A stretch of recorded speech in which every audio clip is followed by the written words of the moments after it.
a really famous guy's walking down the hall. Holy shit, it is. Fucking Ladies and man. gentlemen, Sugar Ray Leonard. Ray. Holy shit. Sugar That's Ray. a famous guy right there. Wait, Jim's got to go piss again. You got to Yeah, pee? you okay? No. There he is. Sugar Ray Leonard. Come on in, I thought join you the were lying. show. No, he's right there, right What's wrong behind you. with you, Jimmy? Hey, Ray. How are you? How you doing? God damn, you look great. Jesus. Pleasure. Unbelievable. Nice to meet you. Sugar Ray Leonard. We're on Great the air. shape. So. The Big Oh, Fight yeah. is the name of his book, My Life In and Out of the Ring, that he obviously is promoting. Yeah. And right off the bat, we got to say you look great. Holy crap. Thank you. Oh, my Thank God. you so What- much. what do you- I almost said, what do you do? But then again, I don't know, he boxed, and he's a trainer, and he's in shape. No. That's Took a care fair, of himself. but that's a fair question because a lot of athletes, after they're done, they kind of let themselves go. You see it a lot.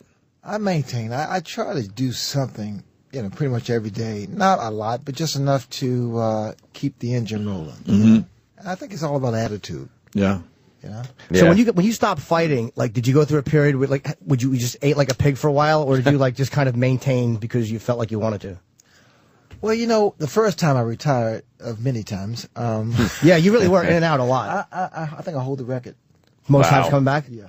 What was the first? It was the first time was it was like right after you won. Was it after you beat Benitez, or it was very early on? No, my first comeback. Okay, I retired in '82. I came back in '84, and then I retired after that fight and came back in '80. Then Hagler. Then I retired. I mean, just like it's quite a few times. Why were you getting out though? Because the book opens. The book is great on the Hagler fight, and I think you're walking into the ring and your mentality about getting ready to fight Hagler. Like, did you keep getting out? Were you worried about getting hurt, or did you just figure I have enough money now? Well, it wasn't even the money, thank God. And it was, I was 25 when I first retired. Wow. And what do you do? I mean, I'm at the top of my game, and my ophthalmologist who performed the surgery because I had a detached retina. Yeah, he said, Ray, if you want to come back, you can, because the technology has gotten so much better, right? And I was so sensitive towards the reaction from people saying, oh, he's coming back just for the money or the fame, whatever. At that point in my life, I was coming back because it's my job. I loved it. So I came back and I fought Kevin Howard. He knocked me down, unfortunately, and I quit that same night. I retired because I felt that I was not at my best. Also, the punches hurt. The punches hurt. So wait, when you fought Kevin Howard, you kind of made the announcement right after the fight. Did you regret that? It's almost like when you buy a round for the house, you're like, I probably shouldn't have said that. I probably should have thought about it a little bit before I say it. You know what? That is so true. That is so true. When I said it because emotionally I was devastated because my pride was hurt. I was embarrassed by being knocked down for the very first time, and it's like, that's it. I just don't have it, and I retired. And then days later or weeks later, I said, you know what? That was so dumb. Because I didn't give myself a chance to really look at the film and see what exactly happened. And get past the emotion of having gotten hit like that and knocked down, Because our head tells us a number of things, And if you don't give yourself time, me personally, if I don't give myself time to really evaluate what just took place, I make some irrational decisions. Yeah, that's a rash, quick decision to make on such an important thing. I mean, that's your life, your career, and just based on one moment like that, to cash it in, that is a little abrupt. That is true, but with boxing, everything is instant because your reaction, the crowd, the fans' reaction, everything is instant. The knockout is instant. Everything is instant. So you don't have time, or you don't make time to really think about what's next. You understand what I'm saying? Yeah. Like if you get, say for example, you fight Hagler or whatever, and he knocks me out, and then after the fight, the guy said, "All right, Ray, so what's next? What's next? I just got knocked out." You're not thinking about what's next? That is a dumb question. And once you I say never it, thought it's of what out a dumbass question that is.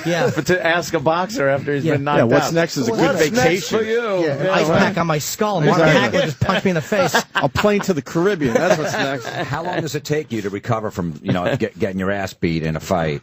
Whether you won or lost, just a pounding. Like, do you have to stay in bed for 2-3 weeks? You got concussions. It's not that severe. It's not like that. I mean, that's television, that's movies, but it takes a while.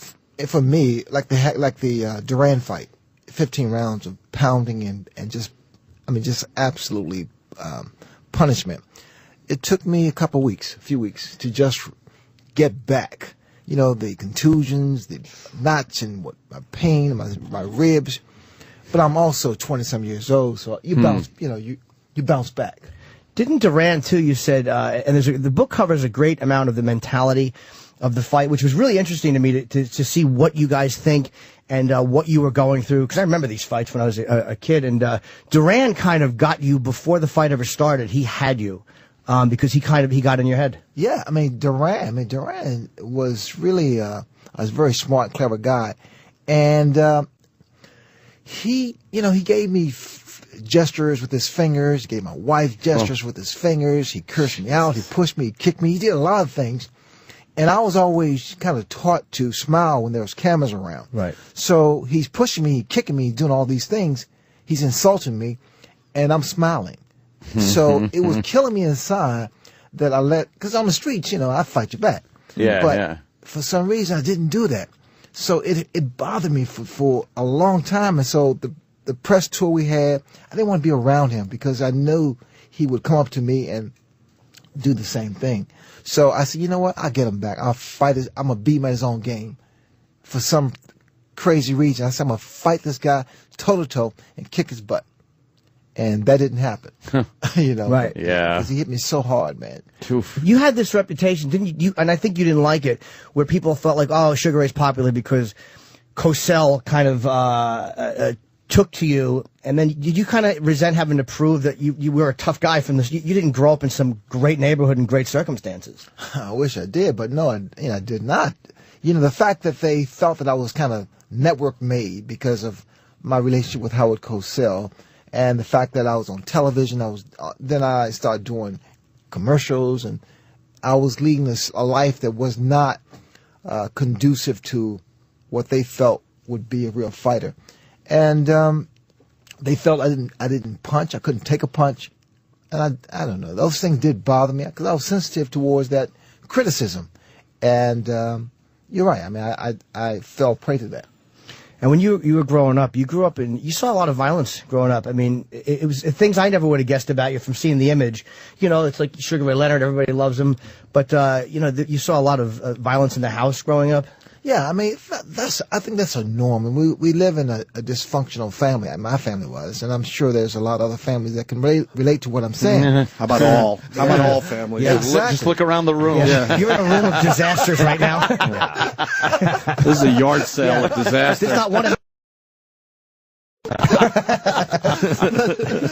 yeah. But, it was a thing that I dealt with, because I was, a quiet, very introverted kid.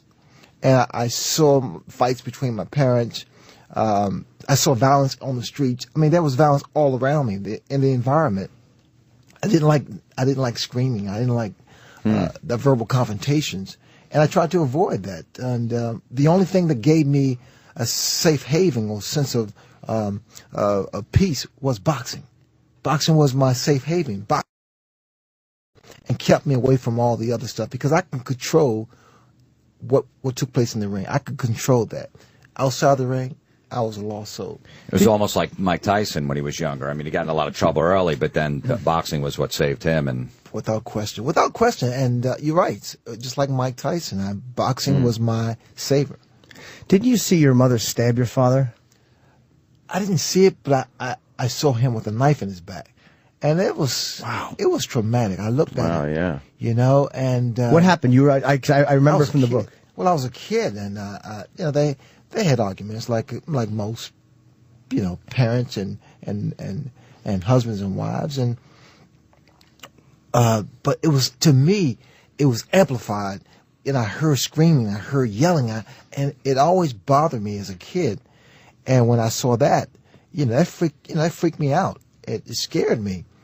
But I suppressed it. I kept it inside. I never told anyone. I didn't tell my brothers. I didn't tell my sisters how much it bothered me to see my parents fighting, to see fights on the streets. I mean, all those things bother me. But then again, it's crazy. It's like a paradox because all of a sudden I become a fighter. Yeah, boy, that beats the hell out of my father throwing the spaghetti against the wall. Yeah. Damn. I thought that was a bad one. Wow. We all do adapt to it in our own ways, and obviously you would like to have grown up in a functional, nice family, but it does make you the person you are, so the end kind of justifies the means. I dealt with it through just being kind of a funny guy in school, and I guess you said you were kind of an introverted kid. I wonder if that has something to do with you being more physical then to deal with it through boxing than somebody like, Jim or me or Opie just, going through certain things and being a little more, hey, me, look at me. Don't lump me into your pussy crowd. Don't lump me. I sit with Ray. Don't lump me into the sissy brigade. Sorry.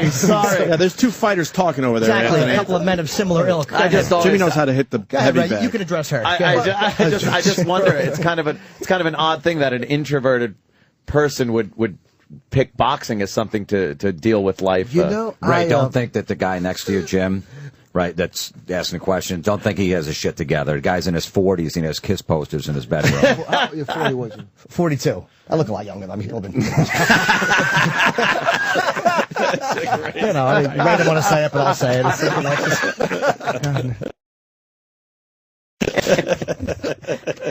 Jesus. But that's actually a good question about being introverted, and because like they say, it's the quiet ones that. Yeah, because it's such obviously a physical sport, Right. and to get into it. And how did you get into it? Was there a gym around? No, you know just start beating asses on the street. My brother Roger would just kick my ass because I'm just there. He was such a bully. And the one day he told me, he said, Ray, come down to the gym. They have boxing. And went down there, put the gloves on. Sense of, this is me. Wow. Because I felt that like baseball and football were too dangerous. I never played any other sports because either they didn't pick me because I was such a bad athlete, or I just felt that it was dangerous. Yeah. And boxing was a sport that I kind of found boxing found me, and it's mano a mano, because I always felt I didn't need anyone, and again going back to I suppressed it. I didn't tell anyone about my pain. Mm-hmm. The same thing with boxing. Boxing was for me. I could do it myself.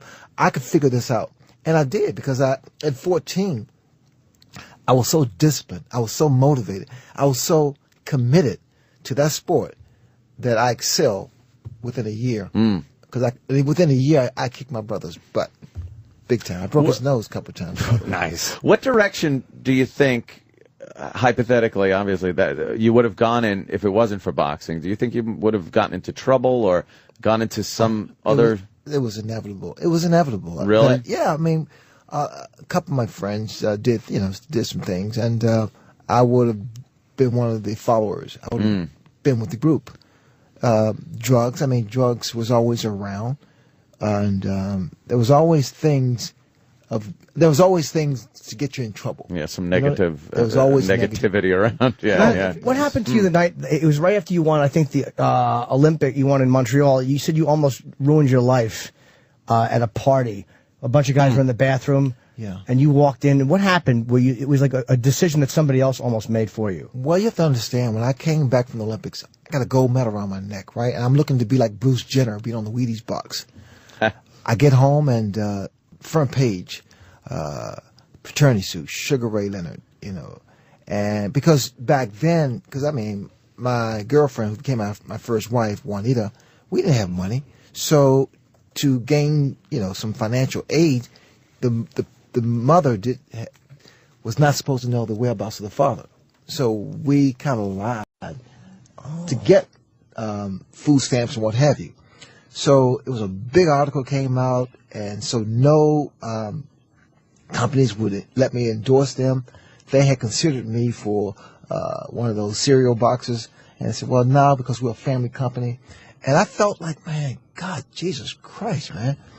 And I was so upset that one night I went out to my friend's house, and in the bathroom, they was shooting up. drugs, heroin. And I said, do me. And I did that.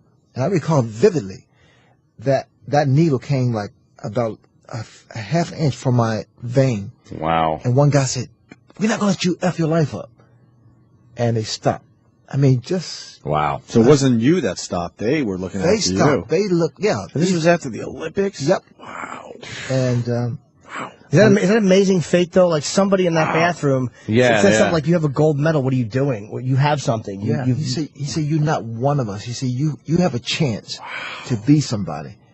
And that resonated with me, I mean, for so long. Even now, I think about that. I get chills when I think about that. How close it came to possibly going down the toilet. Because my older brother, Roger, who got me in boxing, he became a heroin addict. Oh, shit. He boxed and was an addict. And my little sister, Sharon, she was an addict too. Well, and plus, what your goal wasn't to become a professional fighter. I mean, you didn't say you wanted to just. You didn't want to just win the Olympics and then once that was done, just get out of boxing? Just get out of boxing because I've heard those horror stories of boxers who made a lot of money and they end up derelicts on the streets, with nothing. I mean, it still happens today, without question. And I didn't want to be them. Plus, my hands were small. And you want to feel it? I'm feeling Sugar Ray Leonard. I don't want to feel it the way Hearns felt it, but I mean it's nice to touch it and not have to worry about going to the hospital after. Let's take punches. My hands were fragile and they always were always in pain. And I thought I was going to go to University of Maryland. I wanted to go to University of Maryland and get a better job. Jake LaMotta had small hands too. There's a scene in Raging Bull where he has small hands and they're going to fight Joe Louis, and then his brother has to point out, you're a middleweight, idiot. He's a heavyweight. Jake wasn't that bright, obviously. Did the money lure you back? The money, no. Did it lure you back in when you retired? No. Okay. I was very fortunate to have a guy, my attorney, Mike Trainer, who orchestrated my career, kept me away from, all the bad stuff. He's responsible for me being in my position financially. Now, I'm sorry. No, I think back because a lot of times, you don't smell the roses. And for all these years, I never took time to just sit back and look at what I've accomplished because I was always trying to get the next thing, whether it's a fight or just girl or whatever. Now my life has changed because I've been 5 years sober. I walked into this meeting that changed my life, and it was the toughest thing to ever do. I mean, I would fight Hearns 3 times in one night. Then to have walked into that room, thank God I did. And when I first walked into that room, I remember I took 2 Vicodins to give me courage, to have the courage to walk into that room and to say to people, I'm an alcoholic. I left that room and I was exhausted. I was scared. And then the next day I went back. I took 1. And then the third day I said, Ray, you're lying to yourself. So I went the third day. I took nothing. And I experienced something, a fellowship of this program that has made me the man that I am now, 5 years later. It's amazing. So what was it that made you feel that you had to go into... because my wife would always say, my wife Bernadette would say, you're not present. I never quite understood being present because I was there, but I wasn't there, really there. I took my kids for granted. I took my wife for granted, and I just felt that. I looked in the mirror, and that mirror don't lie. It tells you exactly who you are. And I cried, man. I looked at I said, all this fame, all this fortune I have, it really means nothing. It does, if I'm not happy. And I did soul searching, and I surrendered. I think that's the key word, surrender. And say, yes, I'm an alcoholic. And you know what? I'm a better person. I'm a better man this morning, today. How much did the drugs and alcohol play a part? Because, I'm in the same boat you are. How much did the drugs and alcohol play a part? Because people, again, the image was the 7-Up commercials, nobody had any idea, but you were drinking and doing drugs to a pretty good part of your public life. The drugs and alcohol escalated when I was retired. That didn't occur in the early part of my career. It started happening when I retired in 1982. That's when it all began. Because then cocaine was like a cool thing, you know? It was a cool thing. And pretty much, not legal, but accepted in a certain world.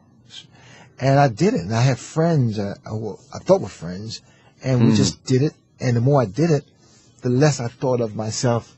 Because I had low self-esteem. Even as champion, I had low self-esteem. Oh, Coke will cure that for a couple of minutes. Yeah, exactly. For a few minutes. For a few minutes. So you try to have sex on it, then there's low self-esteem again. This is amazing, by the way. This is just, I'm so happy you're opening up, Sugar. The book is so absolutely. It's the big fight, brutally honest, and it really covers a lot of obviously pain. What was the hardest thing for you to talk about? Because you really got in depth about a lot of things that I nobody had any idea about. What was the hardest thing for you to open up about? Well, when I was abused by someone that I really trusted, or twice it happened, and I didn't say the name, and someone I read that someone said, well, how come you don't reveal the name? These two guys are dead, and I don't want to hurt their family, and they're gone, and they won't hurt anyone else. For me to come out and say this has relieved me of so much pain and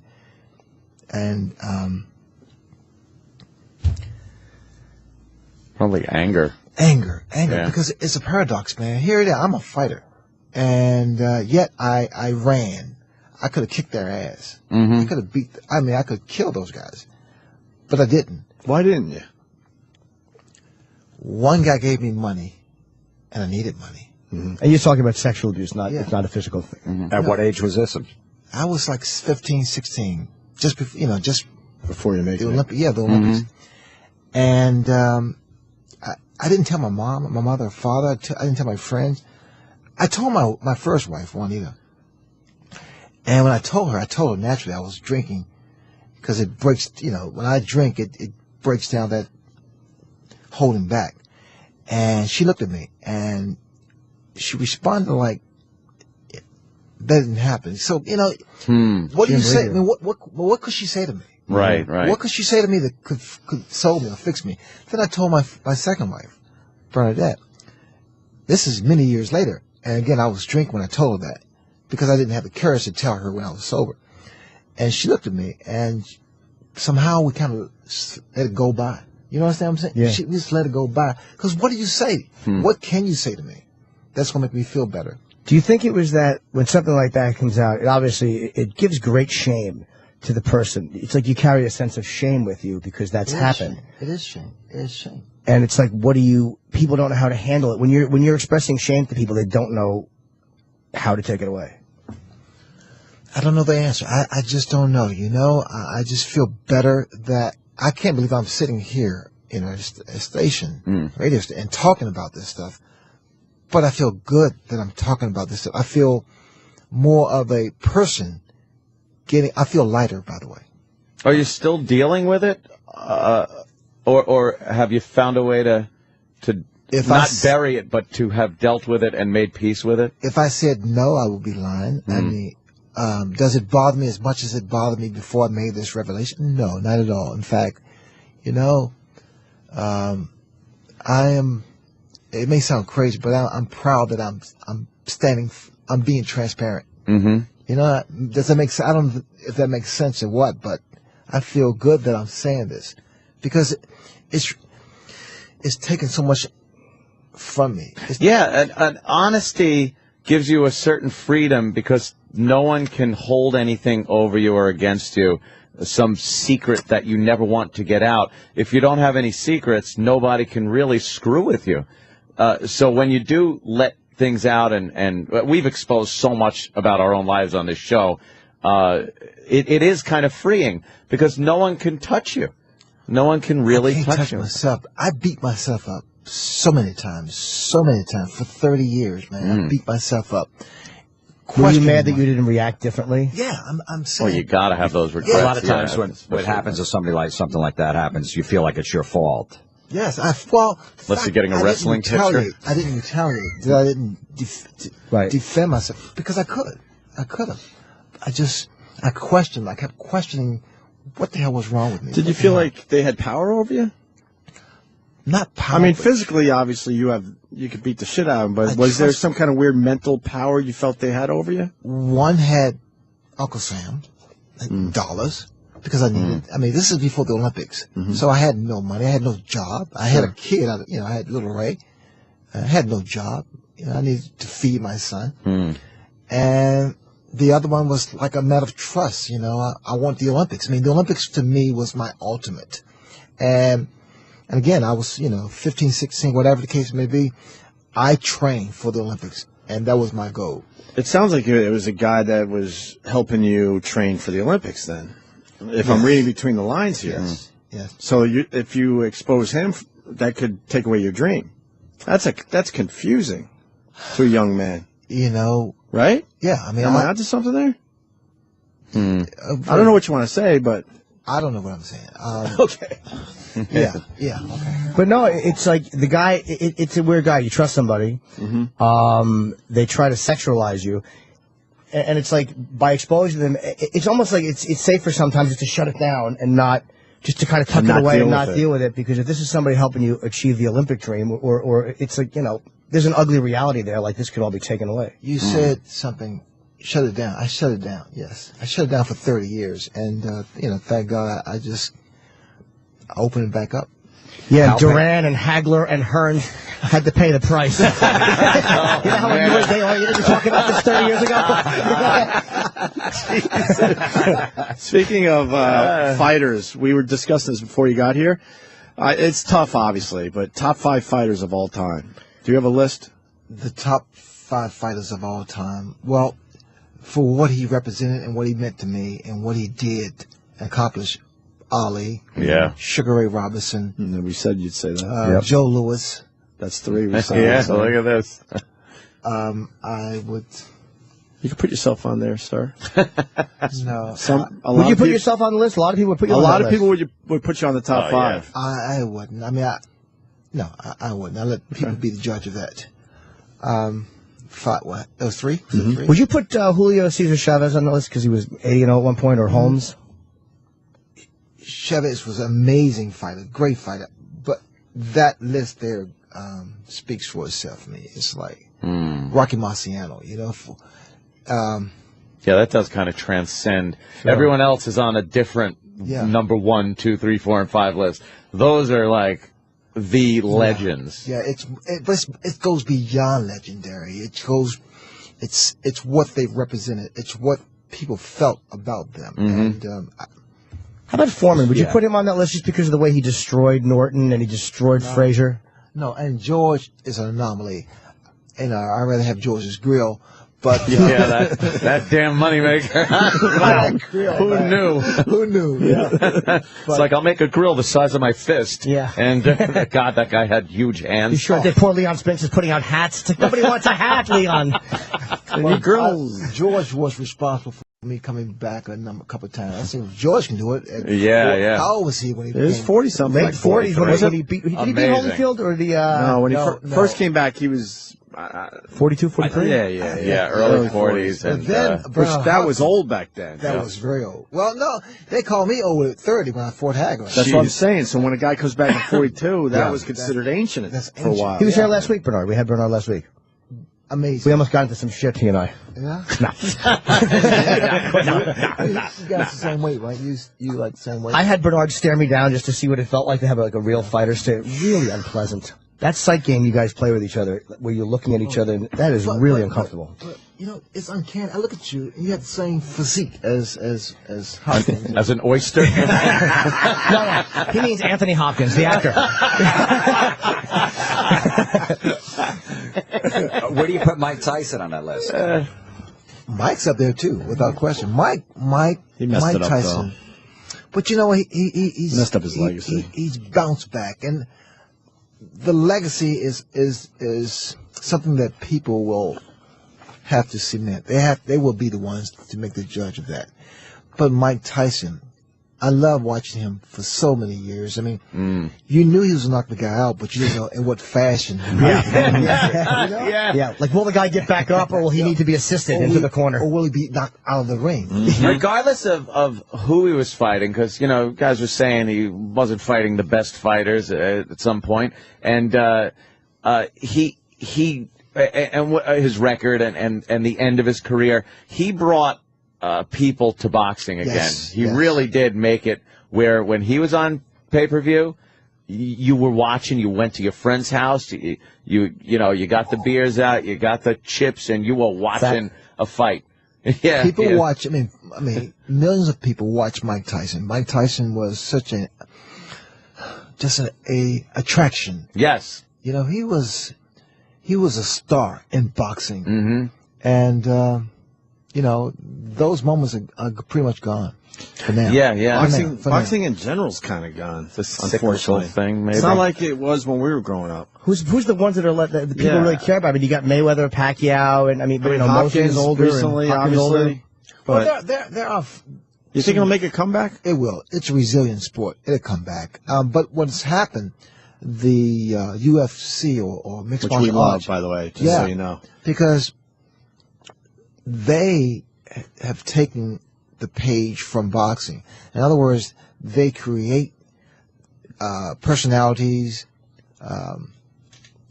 these fights that are so highly anticipated. Yeah. And boxing used to be that way. There was a fight every few weeks or few months, a fight that was highly anticipated.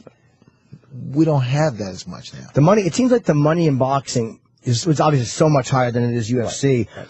And it was so hard to get the two big combatants together, whereas in UFC, they're all making relatively in the same neighborhood as each other. None of them are making $12 million paydays, So maybe that's why it was just harder to get these guys. Remember, it was so complicated, and then it would finally be announced that they got them together, and you just go nuts. Tyson Holyfield. We wanted Tyson Holyfield forever, he went right? to jail, but when that finally happened, it was a bit of an anticlimax.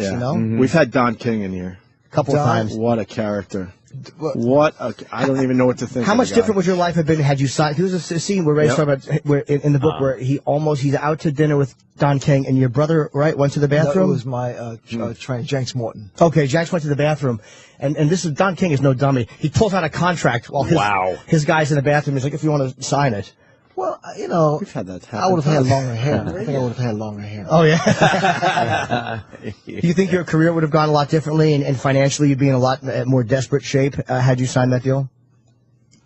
I would not have been as successful. I think that being my own man, my own boss, was truly a blessing. And Mike Trainer, again, has given me that freedom. It's a great thing. I was able to retire my parents and take care of my brothers and my friends. That's great. And I bought them all, cars. They were all Pintos. So in the same color. But got a deal. I got a hell of a deal. The brothers doing okay now? My brother's doing great. They're doing all right? They're doing great. Did your older brother ever make it in boxing at all on any sort of level? My brother Roger was #2 in the world. See, no idea. And never really trained because he was a part-time boxer and part-time playboy. And, he never gave it 100%. And now, he feels that he kind of missed his opportunity to be a world champion. And with the women, you're very honest about that, about the philandering and the cheating. And again, I love to hear a guy talking about that because it's like so many people, whenever we see a public figure fall, we all act like we can't understand how it happens. But it's like, how does anybody with that opportunity say no? It's really difficult when you're all of a sudden, all the hottest women in the world are throwing themselves at you. Listen, I was a wallflower. When I was in school, the girls never came my way. I had a gap in my teeth, and I had a bad afro, and I had no clothes, and they didn't give me the time of day. So when you phrase it like that, I almost don't blame them. That's not now we understand.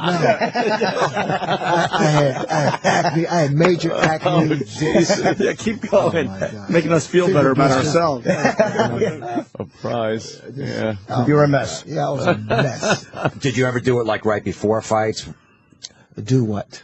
Yeah, what's wrong? Fool around with the chicks before the whole thing, not having sex. What did Ali ask you about that?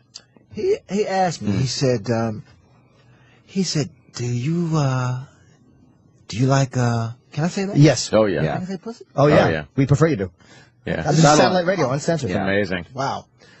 He asked me that. Yeah. And I'm sitting with my idol, Muhammad Ali, and of all the things to ask a 19-year-old kid, do you like pussy? I said, sometimes. He said, how long do you wait before? He said, when do you stop having pussy before a fight? I said, about 3 days. He said, you're a bad nigga. Muhammad Ali has meant and continues to mean so much to me because I watched him, because I idolized him, I emulated him.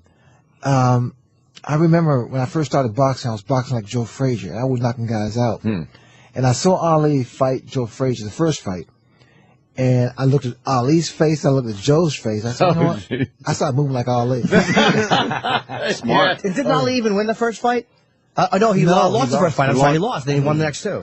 I mean, I love Joe Frazier because James Morton, my trainer, took me to meet Joe at his training camp. And, I mean, to be a fighter like Joe or Ali or myself, it takes, again, a commitment. You really, really have to be committed to be a fighter, to be a great fighter, committed.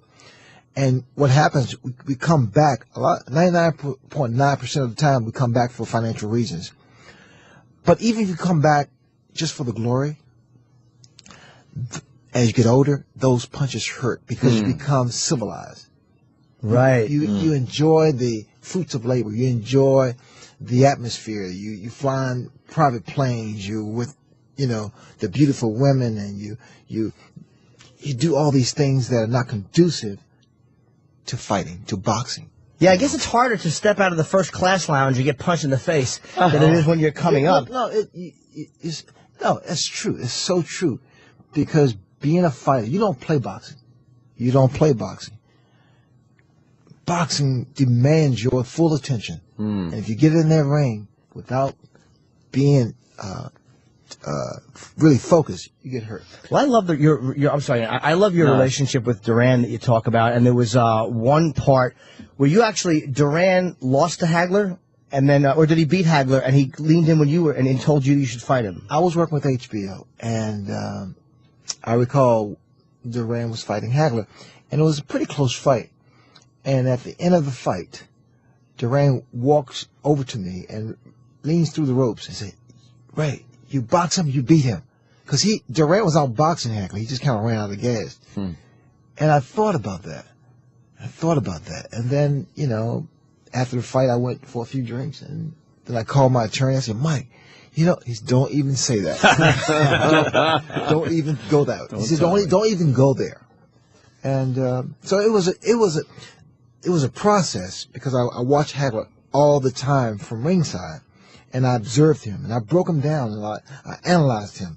I understood his pet peeves, what bothered him, what really teed him off, and I worked on those things. Same way you beat he psyched Hagler out by getting to the center of the ring before he did to kind of claim it. And then Duran in the no mas fight, you just humiliated him. You humiliated him, you fucked with his macho, and he couldn't deal with it. Well, Duran, wow, I mean, he was so frustrated in our second fight because it was nowhere near what the first fight was. The first fight was just total physical. The second fight was more artistic. I boxed him, I used my legs, used my hand speed. And I did the bolo punch, did things that you don't normally do. And I think he just fell prey to a short circuit. Yeah.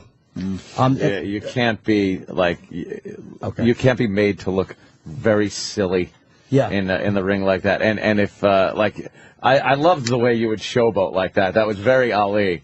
Yes. And that it brought another realm of entertainment to boxing without making it like you weren't taking it seriously. Oh, I was taking it seriously. And Ali was a pro at doing that. So was Sugar, though. He was a natural that's what I mean. like that, Yeah, too, that's man. what I mean. It wasn't forced whatsoever. Amazing. Yeah. We got to get him. When you would wind up that arm and then just smash him with the other bolo hand. punch. Oh, fantastic! Yeah. They're saying Ray has to leave. He's got a busy day. Let me plug the signing. Amazing book. It's honestly, of all the sports biographies I've read, this is by far the most so much honesty, introspective. It's the most honest, and it's a great book. I blew through this in 3 days, and I read every word of it. It was an amazing book, and if you're going to write about your life, this is what you should do. And if you want to see Sugar Ray today, he's signing Barnes & Noble on 5th Avenue. That's the big Barnes & Noble. I believe it's in Union Square, is it, or no? Is that the Union Square one or no? I'm not sure, Jimmy. It's on, it's on 5th Avenue. If you see a giant line, you'll know you have it. Get there early, because there's not going to be 10 people to see Ray Leonard. And then tomorrow in New Jersey, a great independent bookstore called Bookends in Ridgewood, which there's always a lot of indoor room to stand for that one. 45th, possibly, Barnes & Noble? Oh, it might be. That's what Travis is telling me. Oh, Travis is saying 45th? Yeah, all right, well, Travis is an idiot, but he's probably right about that. He really is an absolute fool, knows nothing. And Sugar Ray Leonard, I gotta tell you, I gotta just say, heroes. one of the best interviews we've ever done. Yeah, awesome. Love you, man. Because of you. For you being open like that is just amazing. Great. Yeah, thank you. The great Sugar Ray Leonard. Thank you, man. And I think we're done. Absolutely. Florentine, quickly. Monday, June 13th, Players Theater in New York City.